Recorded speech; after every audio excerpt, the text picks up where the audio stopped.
Soundstorm Production.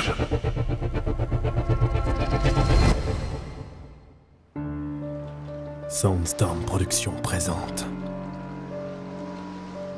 Xavier Cartier, Adrien Bertalon et Thibaut Rispal. Les yeux de Mathilde.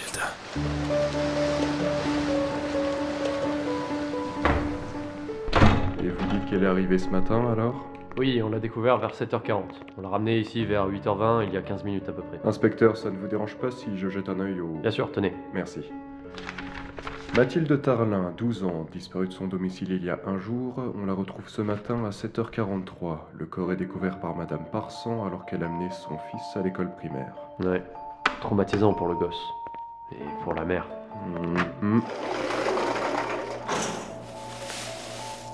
En effet, il y a de quoi être plutôt choqué en voyant cette petite. Je reviens dans quelques minutes avec son père. Vous pouvez commencer l'analyse? Bien sûr, j'attendrai qu'il soit parti pour aspirer l'eau. Les poumons en sont gorgés. Très bien, je reviens tout de suite, docteur. Bien, allons-y Mathilde. Que nous dit-on encore?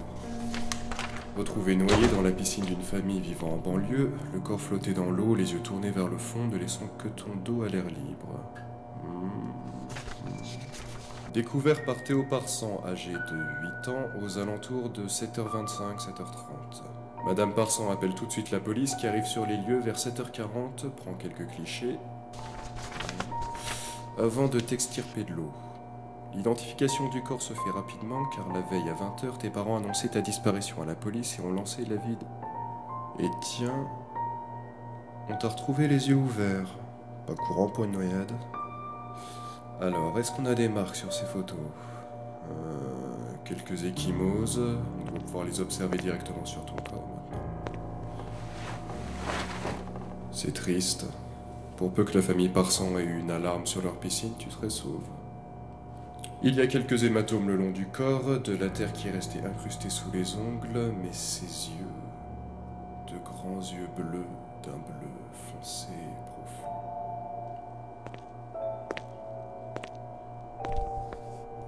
Alors, le sujet est Mathilde Tarlin.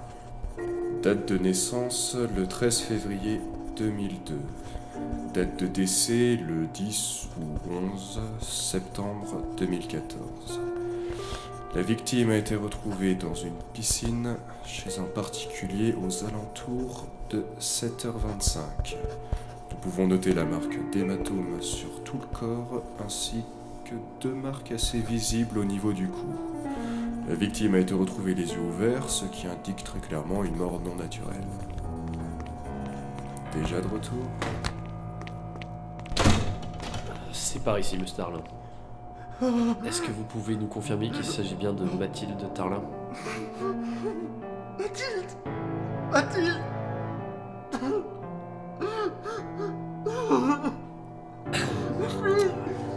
Merci, monsieur Tarlin. Je vous retrouve tout de suite dans mon bureau.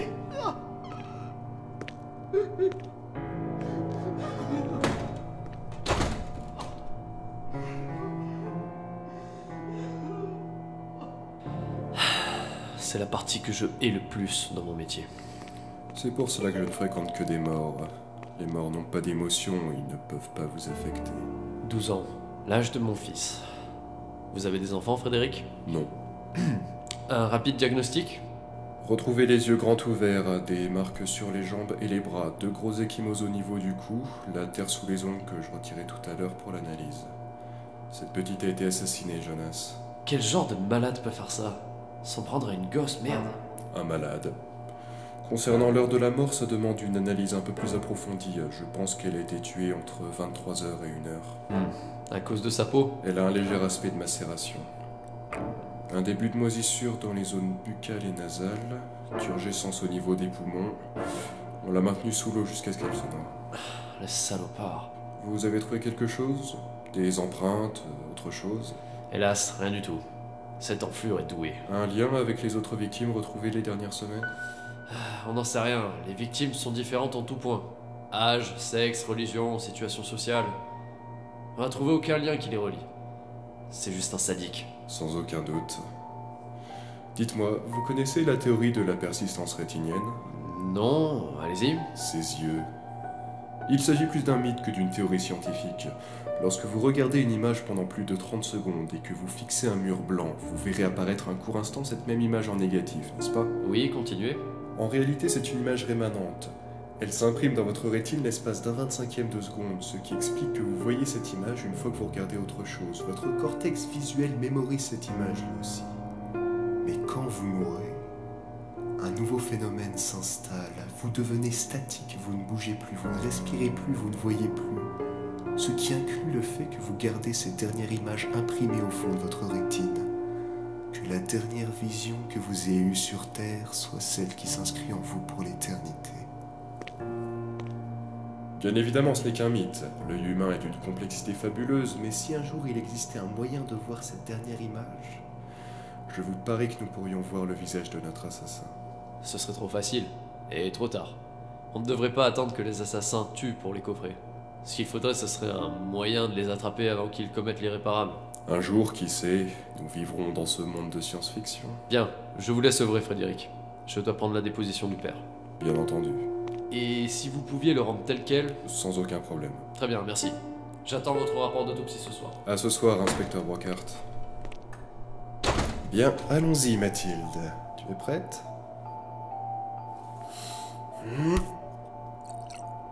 Il n'y a pas beaucoup d'eau, mais bien plus que nécessaire pour se noyer.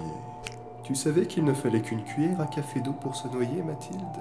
C'est fou de se dire que dans des organes aussi grands que les poumons, une simple petite cuillère à café suffit à éteindre l'étincelle de vie. Nous allons procéder de manière méthodique et c'est de suivre. Un bécher pour tester le pH de la piscine et le taux de chlore. Le reste de l'échantillon dans un petit flacon. Mon travail est plutôt minutieux, tu sais. Même si leurs patients sont morts, les médecins légistes doivent avoir des mains de chirurgien, comme si on accordait plus d'importance aux défunts qu'aux vivants. Un peu de nitrate d'argent, une goutte sur du papier pH. On peut observer la formation d'un précipité gris assez clair, un pH de 7,6. Un peu trop basique pour une piscine. Alors, où en étions-nous avant l'interruption de notre diagnostic, Mathilde? Oui, la description corporelle. Dis-moi, tu aimes la musique? Ah, le clair de lune. Magnifique morceau de Ludwig, tu connais? C'est l'occasion de découvrir alors. Donc, nous disions, la victime a été retrouvée les yeux ouverts, ce qui indique très certainement une mort non naturelle. La victime est brune, un léger tressaillis dans les cheveux indique qu'elle les porte bouclés d'ordinaire. Les yeux bleus, sombres de nature, d'un bleu pénétrant. Pas de vernis sur les ongles, pas de tatouage ou piercing, un corps en cours de croissance et toutes les dents de lait ont l'air d'être tombées. Bien, passons aux marques, veux-tu? Des traces d'échymose donc, sur le cou, situées au niveau de la jugulaire et de la carotide. Au vu de la forme des traces, le tueur a englobé de ses deux mains le cou de la victime. Signe que le tueur ne connaît pas l'anatomie humaine. Sinon quoi, il aurait pressé directement sur ces deux artères. La mort aurait été plus douce, l'asphyxie légère. Excuse-moi Mathilde, cette sonate me donne des élans poétiques, mais nous savons tous les deux que je ne suis qu'un médecin. Une bonne pression de quelques secondes sur ces zones et c'est comme si on s'endort tout doucement. La mort ne se fait pas sentir. Voilà, plus d'eau dans les poumons. Voyons voir la terre que tu as sous les ongles, ma chère. N'aie pas peur du scalpel, je vais juste gratter un peu. Tu t'es débattu, mais pas assez pour avoir un peu de sang sous les ongles. Quoiqu'il a pu s'évaporer dans la piscine quand il t'a noyé. Pas si bête que ça, l'infanticide, en fin de compte. Nous avons dit tout à l'heure des marques sur les bras et avant-bras ainsi que sur les jambes, c'est ça? Alors... On t'a tenu fermement les bras, pas de traces de coup direct, et une marque faite à la main juste au-dessus des chevilles. Il t'a tiré sur la pelouse des parsans, puis il t'a jeté dans l'eau. Tu t'es débattu, mais il était trop fort pour toi, c'est ça. Puis tu as abandonné le combat et tu l'as fixé une dernière fois. Là, température corporelle ne donnera rien, la piscine a fait chuter ta température et l'a maintenue à 24 degrés. On peut aussi oublier la datation via la coagulation du sang. L'eau a affecté ton état corporel. Vois-tu, elle a affecté ton fluide vital, ta vie, ton corps, mais pas tes yeux.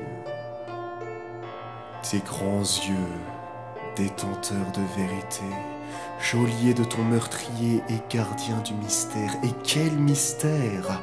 Un meurtre! Un meurtre chez des inconnus ne pouvant entendre tes cris, ne pouvant réagir car personne ne sait que tu es là chez ces gens, que tu cours vers une quelconque issue. Alors s'enchaîne une triste symphonie de cris et de pleurs.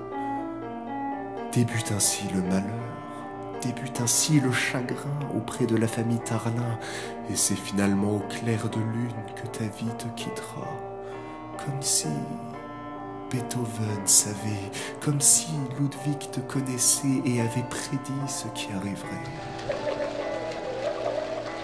Flash, vision rémanente, persistance rétinienne.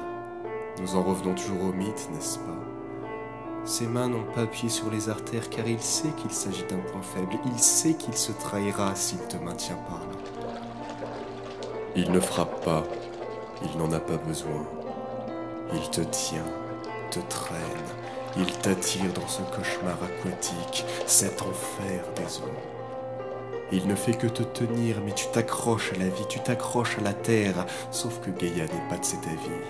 Elle n'a pas besoin de toi, n'a plus besoin de toi. Et cet assassin le sait-il? Connaît-il la légende concernant tes yeux? Sait-il que dans ce bleu profond se dissimule son visage? Fiction ou vérité?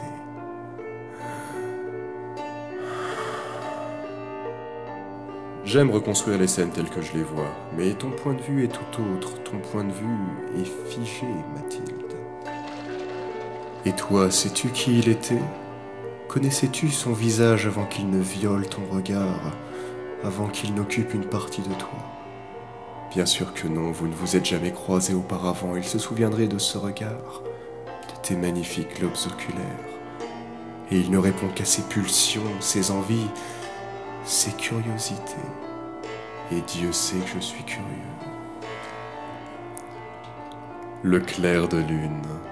Tu n'es pas la première à qui je le fais découvrir, tu n'es pas la dernière qui aura droit. Alors, Mathilde, mythe ou réalité? Crois-tu que mon visage rendrait bien dans ton sublime regard? Crois-tu que ma curiosité sera tarie un jour?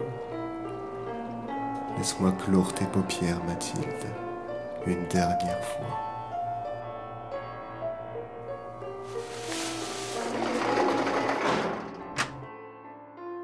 Au revoir, Mathilde.